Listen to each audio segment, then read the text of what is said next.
It's 4 o'clock. Thanks for joining us. The Clear Creek County Board of Commissioners is now going to be working to find a successor for the sheriff. This after he abruptly announced his retirement last week. Sheriff Rick Albers was facing mounting criticism for not making enough changes after the shooting of Christian Glass last summer. 9 News reporter Steve Steyer was there as the county board met behind closed doors to determine what's next. Clear Creek County will have to repaint the sign in front of the sheriff's office. That much is clear after the county's 3 commissioners voted unanimously to accept Sheriff Rick Albers' resignation on Tuesday morning. All in favor? Aye. Aye. Days after the sheriff announced his retirement in a 1-sentence email to them. His decision comes less than a year into his latest 4-year term, and after criticism from this very county board over how Albers apologized for the 2022 shooting of Christian Glass and criticism over a lack of changes made at the department since then. Glass was shot and killed by a Clear Creek County deputy in Silver Plume in June of 2022 after he called 911 for help in a mental health crisis. Albers didn't mention the commissioner's criticism in his retirement announcement. Board Chairman Randy Wheelock says he read between the lines. We know that's at least part of the case. Of course, ours wasn't the only criticism leveled. I would say that I was not surprised. It's a lot of pressure to be under. The pressure is now on the county board to replace him. They met in executive session for about an hour Tuesday morning discussing what will be next. Wheelock can't talk about what happened in that meeting, but told me today whoever takes the job will have to show a willingness to make change. Our intent is to ultimately put a process together and do the best job we can of making an appointment and of a new sheriff to serve until the next general election in 2024. We don't want to hurry that. We want to make sure that we get it right.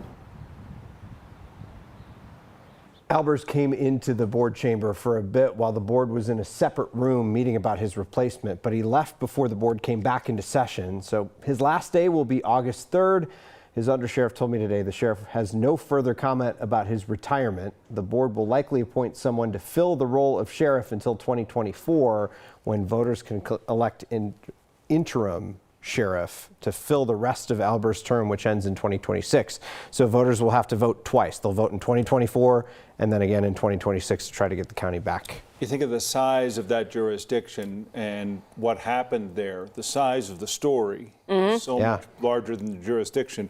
But when you get down to it, it's a small community. It's a very small community in Clear Creek, and I think there was a lot of pressure on Sheriff Albers after this story, not just from the outside. You know, there were a lot of outside voices, but it's interesting the timing of this that happened right after the county board, 3 county leaders make that suggestion that, hey, make some changes and show that you're serious about this or move along. And the sheriff announces his retirement. He said in his Facebook post that it came with mixed emotions. That's the most that we've heard from the sheriff about why he's retiring at this time. But 43 years of service to Clear Creek County, a lot of people know him up there.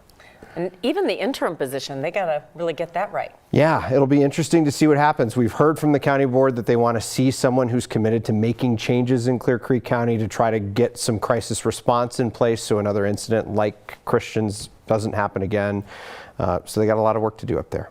All right, Steve, thanks. We'll continue to follow the story, of course.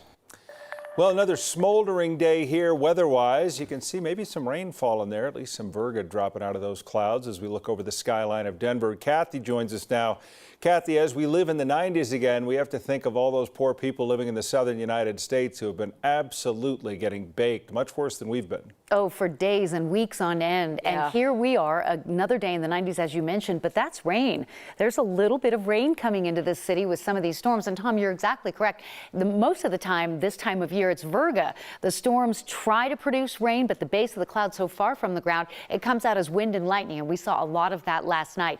But this is rain. It's welcome. It's needed. It's been a dry couple of days and just so warm, 95 to 100 degrees again today across eastern Colorado. The clouds have brought us back down to 90 in Denver, still 100 in Pueblo, 100 in Grand Junction. So the summer heat is here. And Tom was mentioning the heat advisories, excessive heat warnings from Memphis, Dallas, Houston, back to Albuquerque, El Paso, Los Los Angeles, Las Vegas, and southern Colorado today. Yesterday, Denver under a heat advisory. Not today, thankfully, but it's dry, it's hot, and where we're seeing some of those higher humidity numbers, we are fearful that some of the storms may reach severe limits tonight as easterly winds out east may be bringing in enough humidity to get some of these storms going. Right now for Denver, it's a drier northwest flow aloft. The storms are racing over the I-25 corridor from west to east. Look at the lightning over downtown Denver right now. We can hear the thunder outside the studios.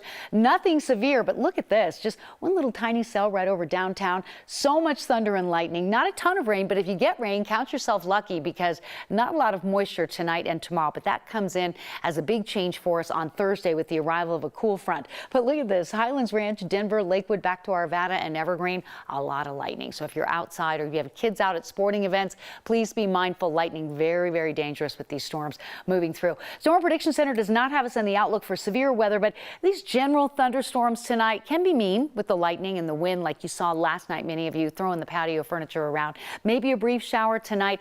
I think we have a better chance of scattered storms both tomorrow and also as we move into Thursday afternoon. So temperatures right now coming down out of the 90s into the mid 80s with the cloud cover and Maine weather. Another check of the radar as we track these evening storms.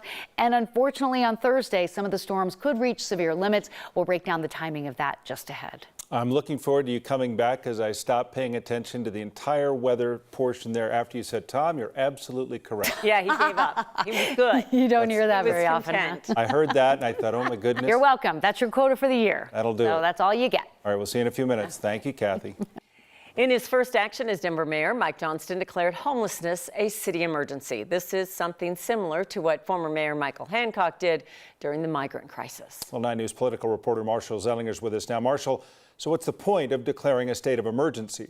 Well, it depends. From one aspect, it's activating that emergency operations center and having people from housing and homelessness outreach and public health all in the same room. Another aspect is faster services. I was told the permit process for city-owned housing can be delayed just like any of us, and this can help speed some of that up. The end goal of the emergency declaration by Denver Mayor Mike Johnston is to have 1,000 people who are currently on the street experiencing homelessness off the street and into housing by the end of the year. Denver's 2022 count of people living on the streets was about 1,300. Almost 3 times as many people are experiencing homelessness but have a shelter at night. This focus is on those who are on the street, and while the declaration itself does not cost any money, finding shelters ultimately will. We have current dollars in our city budget that are allocated to this purpose already. And then as we build the portfolio of solutions that are going to come forward, whether they are current rental units, whether they are hotel conversions, whether they are micro communities, those will have different cost structures. As we get feedback from the community, we'll know exactly what the combination of those housing options are and what the cost is. 90 minutes after his announcement, Johnston met with those well-versed in helping those experiencing homelessness. Colorado Coalition for the Homeless was represented, as well as public health experts. Now, we have 2 definitive goals set by Johnston on homelessness. 1,000 off the street by the end of 2023, and ending homelessness for those unsheltered, which is about 1,300 or more, by the end of his term, which is the middle of 2027, Tom. How big a difference is this from the Hancock policies, if you will? Is it expensive? Are we moving money around? Or are we just moving people trying to get this done? It depends on that. Right now, it could be moving money around. I talked, and you'll hear from the former Colorado Coalition for the Homeless president, John Parvinsky. You'll hear from him on Next at 6 o'clock. He paints a different picture where he presented some ideas to Hancock in the previous administration about what San Diego was doing, similar to what Johnston did today, and how there wasn't quite as much interest as what he heard today from now Mayor Johnston versus what he heard from previous Mayor Hancock. So when you make it the first thing that you say, you picture anything like at the state capitol on the first day when the governor says, I want to do this, when the Democrats in charge say, I want to do this, they do everything in their power to get that goal done by the end of their term. That's essentially what today is for Johnston. It's the number one thing, and if he doesn't hit the number one thing, that's something that you just never live down. And he has provided some measurables that he wants to hit, so we'll follow up on that as well. We'll see you coming up on Next with more on that. Thanks, Marshall. One person is dead after a shooting in Highlands Ranch this morning. The Douglas County Sheriff's Office says they've made an arrest. The shooting happened about 8:30 this morning in a home on Timber Hawk Circle. That's near South University Boulevard and Wildcat Reserve Parkway. Deputies found a victim who later died. Investigators say they don't believe there's any threat to the public. We're still waiting to hear more about the victim and the person who was arrested. Well, this hot weather has many people heading for the water, but Colorado's Department of Public Health and Environment is reminding people to be aware of toxic algae blooms. Toxic algae can rapidly appear in high temperatures like these, along with all the moisture from the recent storms we've seen. Well, the algae can be harmful to you and your pets. When exposed to toxic algae, people may start to notice some symptoms that include skin irritation, stomach pain, fever, or a headache. CDPHE says that toxic algae could even kill pets, especially dogs. The appearance of it can vary, though. Officials say it could be green, turquoise, red, or even gold colored. It could also be thick or spotty, floating on the surface of water. They say if you think you see algae, stay out of the water. If you or your pet has been exposed, you might want to contact a vet or your doctor. In-N-Out Burger is banning employees in 5 states, including Colorado, from wearing masks unless they have a medical note from a doctor. The rule is also in place for workers in Arizona, Utah, Nevada, and Texas. Takes effect August 14th. Employees in Oregon and California, the states with the most In-N-Out locations, can only wear company-approved N95 masks if they choose to wear one. NBC News reports the guidelines are intended to, quote, emphasize the importance of customer service and the ability to show our associates smiles and other facial features. They also report employees could be fired for failing to comply. Well, the Broncos continue to put the finishing touches on what is going to end up being the 4th largest scoreboard in the National Football League.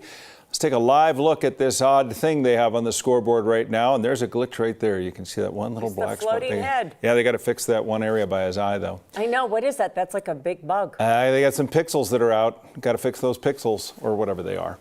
Anyway, the scoreboard has been going through all this testing. This is what they're trying to do, get things ironed out. It's part of the team's $100 million upgrade for Empower Field.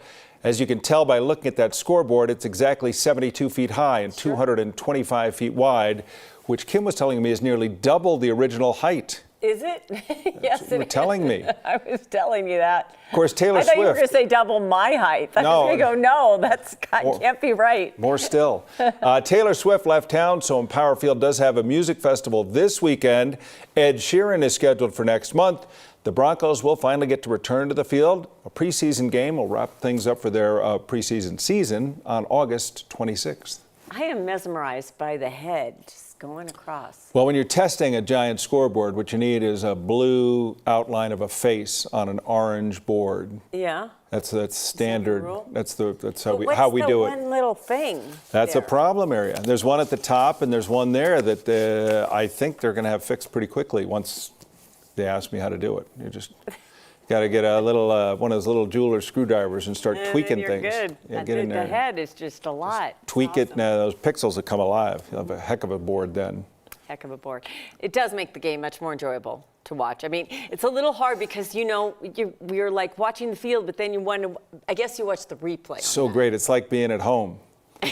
Because they got giant TV, just like maybe you have at home. Or you could just stay home, but you know, it's sold out, Dom. You need the experience Broncos of being fans. Hopefully have a lot to root for this year. Okay. Closing in on training camp. We'll talk about that a little bit at 5 o'clock.